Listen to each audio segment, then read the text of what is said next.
हाँ, बकवास पर आपको खुश आमदीद। महरूम ड्रामे की अगली किस्त में आप देखेंगे कि मियाँ बीवी के बीच में गलत फहमियाँ पैदा करने में तो जियो के ड्रामों का कोई सानी ही नहीं। ऐसे ऐसे हालात पैदा करती हैं कि मियाँ बीवी तो एक दूसरे से दूर हो ही जाएं। जैसा कि आपने देखा कि उमैर साथ से फ़ोन पर बात करता है कि मैं आज वहाँ नहीं आ सकूँगा, लेकिन फिर खुद सोचता है कि मुझे वहाँ जाना चाहिए और उठकर चल भी देता है। दूसरी तरफ साद अपनी माँ से कहता है कि मैंने वहाँ नहीं जाना, तो इसकी माँ ज़बरदस्ती भेजती हैं कि हमारी ज़िम्मेदारी है, खाने की कुछ चीज़ें बनाकर मैं भेज रही हूँ, ज़ाहिरा को दे आओ। अब साद अपनी माँ के इसरार पर यहाँ सिर्फ सामान देने आया था और इसी वक्त यहाँ पर उमैर पहुँच जाता है। इसे देखकर साद हैरान होता है, तुमने तो कहा था कि तुम आज यहाँ पर नहीं आओगे। जिस पर उमैर जवाब देता है, ये मेरी बीवी का घर है और मेरी मर्ज़ी, मैं जब मर्ज़ी यहाँ पर आऊँ। तुम यहाँ पर क्या कर रहे हो? अब ज़ाहिरा उमैर के सवार पर सर पकड़ लेती है। क्या कह रहे हो उमैर? साद काम से आया था, लेकिन साद चुप करके वहाँ से चला जाता है ताकि बात मज़ीद ना बढ़े। यहाँ पर उमैर ज़ाहिरा का हाथ पकड़कर कमरे में ले जाता है कि मुझे ये बताओ कि साद यहाँ पर क्यों आया था। अब ज़ाहिरा परेशान है, क्या हो गया है उमैर? मेरी माँ का इंतकाल हुआ है और ये किस किस्म का सवाल है? जिस पर उमैर सर पकड़कर कहता है, तुम प्लीज़ मुझे जवाब दे दो, मुझे तसल्ली हो जाएगी प्लीज़। और यहाँ पर ज़ाहिरा को कोई शौक़ नहीं कि इतने सदमे की हालत में अपने शोहर के शक दूर करने के लिए अपनी सफाइयाँ देती फिरे। उमैर तो नाराज़ होकर एक बार फिर से वहाँ से चला जाता है। घर जाकर ज़ोया इस बात को बहुत ज़्यादा चिढ़ाती है। मुझे तो पहले ही शक था इस बात का। जिस पर उमैर गुस्से से कहता है, ज़्यादा बात को बढ़ाने की ज़रूरत नहीं, साद वहाँ पर उसी वक्त आया होगा। जवाब में ज़ोया कहती, तो मैंने कब कहा कि वो काफ़ी देर का बैठा हुआ था तुम्हारी बीवी के पास, और ना ही ये मैंने कहा कि वो वहाँ पर रोज़ आता है। ये तो तुम्हारे दिल के ख़यालात हैं। बस एक बात बताओ, ज़ाहिरा ने शादी तुमसे तुम्हारे पैसों के लिए की है ना? आज भी साद उसके दिल में है।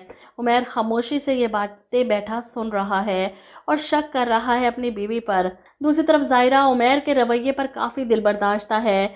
इसके साथ इसकी सास इससे पूछने आती है कि उमैर ने क्या कहा, जिस पर वो कहती है कि अम्मी की वफ़ात के बाद साद पहली दफ़ा मुझसे ताज़ियत करने आया और उमैर मुझ पर शक कर रहा है।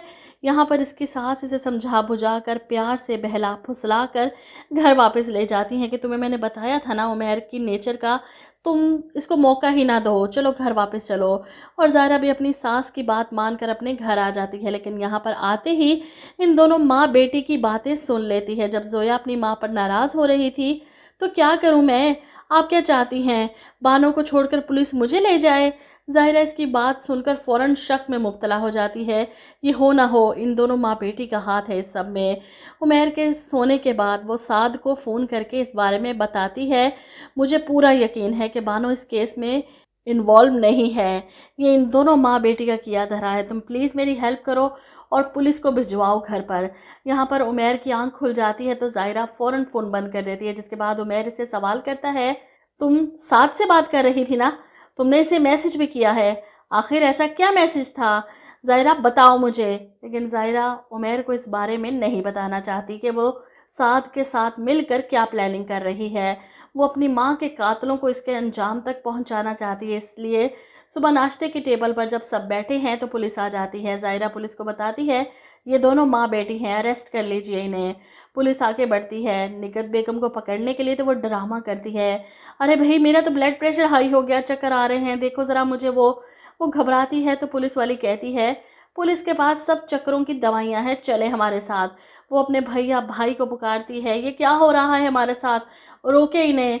जबकि मीर जाहिद तो खुद हैरान परेशान है, पुलिस के पीछे भागते हैं। अब ऐसा नहीं कर सकते, मेरे घर की औरतों को ऐसे थाने नहीं लेकर जा सकते, आप जानते नहीं मैं कौन हूँ। लेकिन पुलिस वाले तो किसी के नहीं सुनते। इन दोनों माँ बेटी को पकड़ कर ले जाती है और मीर जाहिद को ज़ोया की बातें याद आ जाती हैं कि अगर पुलिस ने इस पर दबाव डाला तो वो मेरे बारे में भी सच उगल देगी, कहीं इनके बेटे के सामने सारी हकीकत ना खुल जाए।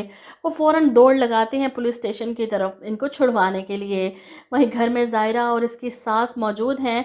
सास परेशान हो रही है कि हमारे घर पर कभी पुलिस नहीं आई, हमारे घर की औरतों को कभी पुलिस स्टेशन का मुंह नहीं देखना पड़ा। जिस पर ज़ाहिरा कहती है, अम्मी इस घर में कभी आने वाले मेहमान का इस तरह मर्डर भी नहीं हुआ, और अगर मुझे इस वक्त हॉस्पिटल में सारी सच हकीकत पता चल चुकी होती तो मैं अम्मी की तदफीन कभी ना होने देती। अब मीर जाहिद को थाने जाकर पता चलेगा कि ये रिपोर्ट ज़ाहिरा ने سعد کے ساتھ مل کر ان کے خلاف لکھوائی ہے، تو عمیر کے کان بھرنے کے لیے بس ایک تیلی لگانے کی دیر ہے۔ یہ دیکھو تمہاری بیوی سعد کے ساتھ مل کر کیا کرتی پھر رہی ہے۔